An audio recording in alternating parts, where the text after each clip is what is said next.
Stick around to the end of the video for some range calculations given the microtole constant. What's up, everybody? It is Matt from Lectric All Wheel, and we have received our XPeak, and you know what we want to do. We're going to go ahead and test this out. We have an extra Lectric XP 2.0 battery that we're going to try and run dual battery on the Lectric XPeak just to see how it works. We do have minimal concern about the BMS current limit, but given the peak current for an XP 2.0 at 18 amps, we're anticipating a 20 amp nominal and 40 amp max on the BMS of the battery itself. And even if 30 amp is the peak, the XPeak has a 24 plus or minus 1 amp current limit on its controller. This is a 750 watt rear hub step through 26er 4-inch fat tires for the XPeak, and it has a 48 volt 14 amp hour battery internal to the frame.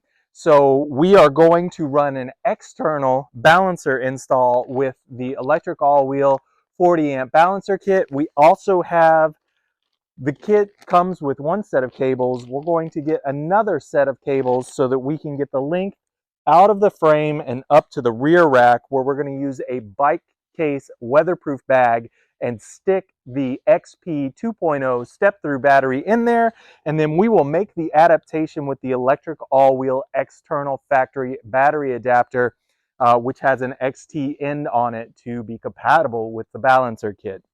If you haven't already, give us a like and subscribe on YouTube. It is our primary, and as always, if you're in the Tampa Bay area, get in the Facebook group E-Bikes of Tampa Bay, Florida. Get in that Facebook group, make an event, and go for a ride with your friends. Spring is coming, friends, and everybody is getting their new e-bikes, so should be a good time. We are going to go through a series of videos with the XPeak before it departs our ownership, so be on the lookout for that. We have another couple of battery setups to go through. We're going to get a thumb throttle on here that we like. This has the horizontal thumb throttle, and I think we're going to replace that. So check out the channel for more videos in the future as they come. Here we go.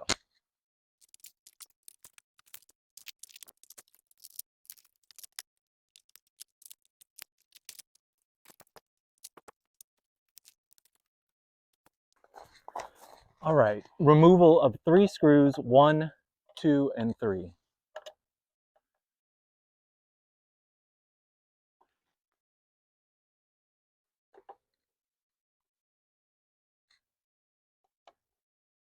There's 1.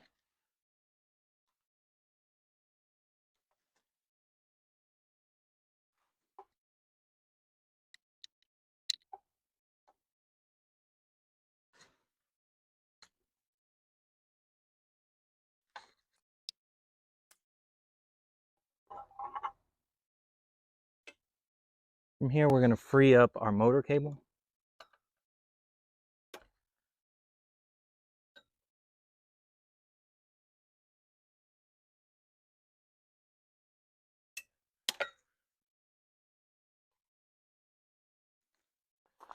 Like that. The middle ring is on the back side, so it goes towards the motor. And just do that. What this does is it buys us slack inside the controller compartment. So I'm also going to undo this light connection right here. From here, I'm just taking a really soft and blunt metal hex wrench, and then I am getting in there and I'm just kind of pushing up on the face of the controller so I can get my hands on it. And there we go. I don't need it all the way out. I just want to get to it. I also wanted to show you guys the specs on it. So you can see it's 24 plus or minus 1 current limit. So 24 plus or minus 0.5, excuse me. And that's 48 volt controller. Notice the difference in the XP versus this one. The controller has the wiring input on the side face of the controller itself. It is an XT60 connector, bonus. That makes it easy. I'm going to go ahead and take off this battery plate, and then these are where I'll make my initial connections. I'm going to run some wiring up in through here, and then we'll wrap it around underneath and hold on to it for a second. So for this, I need one end each of my extension cables that come with your kit. So you're going to get a hold of those, and you want a male end and then a female end. And you're going to put those up through your opening.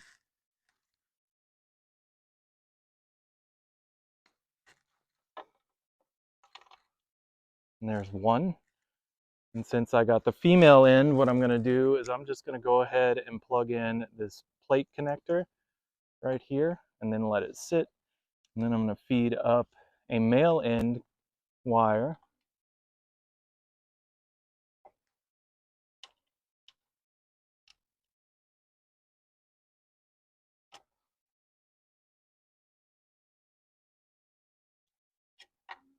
There we go. And then I'm going to go ahead and plug that in to the controller. And we are now wired. And what we want to do is get this controller back in here and button it up. So don't forget to remove the slack from your cables, and then just go ahead and get it on down into the housing.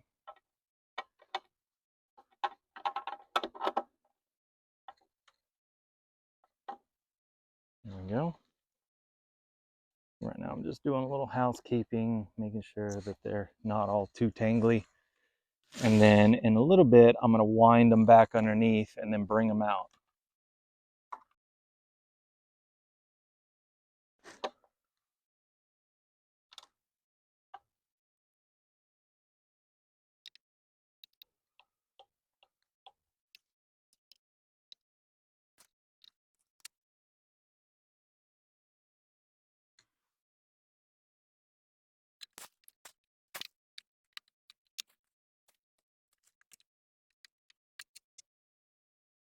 You got to make sure that the plate is seated well.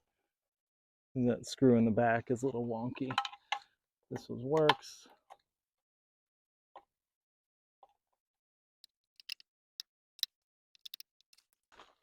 Now I'm going to go ahead and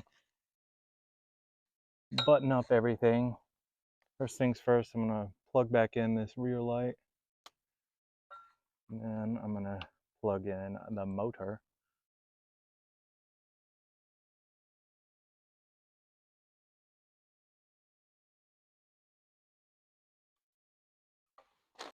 Get it zip tied.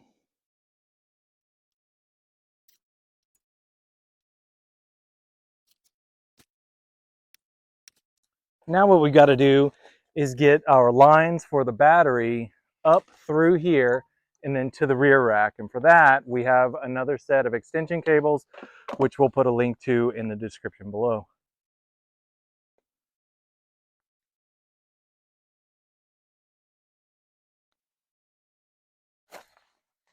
And we're just coming right up through the middle of this opening between the fender and the seat post.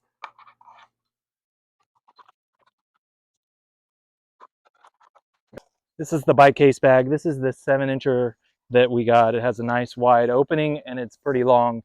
It works very well for the step-through battery. And on top of that, it has these straps that work really well too. So we anticipate the head will wrap up right here. We will get the balancer inside the bag and then we'll tighten it up. All right, for those of you who have one, this is an XP step through battery 2.0. It's got the larger head on it versus the high step where it's a little bit shallower. I always forget to turn the battery on, so I'm going to do that now.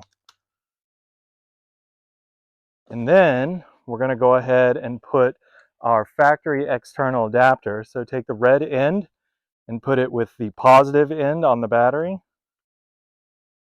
And then we're going to take our clip and then we're going to put the clip on. So the clip, the space side here, goes on this side. The 3 prongs run through the slots on the head of this thing, and that's it. I do not suggest holding it this way, but it's a good test. It's really durable. This is on here, it's not coming off. Now I'm going to go ahead and take my balancer, take my ends. Can't really mess this up, so just plug them in where they fit. So male end here,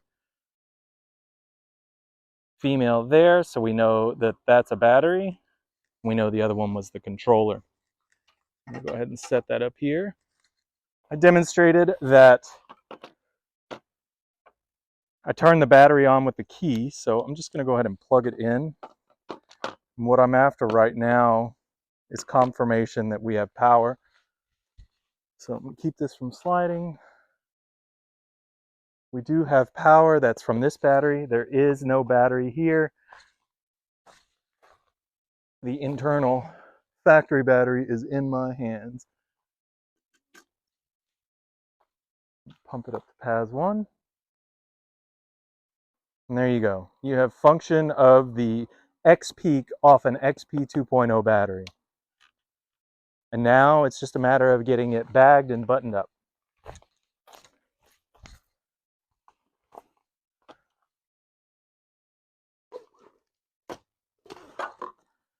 So my key stays in it on.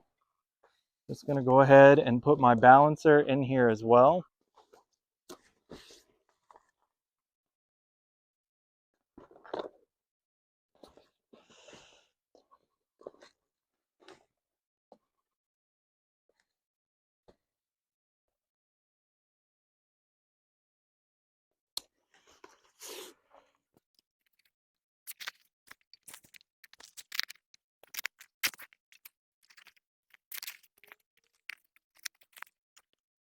So right about now, I know that I want to go ahead and make sure that it's secure, that even if the balancer does come out here, that I've got my cable strapped. So that's what I'm going to do.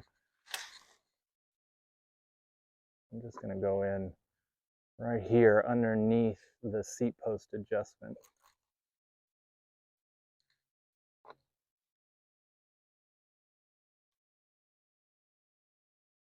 That'll give me a hold.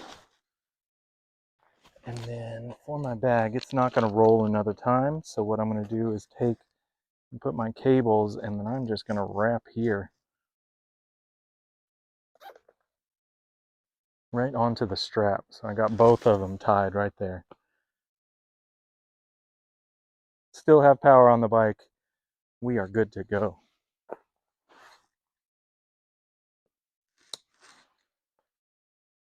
So to test your factory battery, all you would do would be to plug all this in and then just undo. So you get your factory battery into the frame.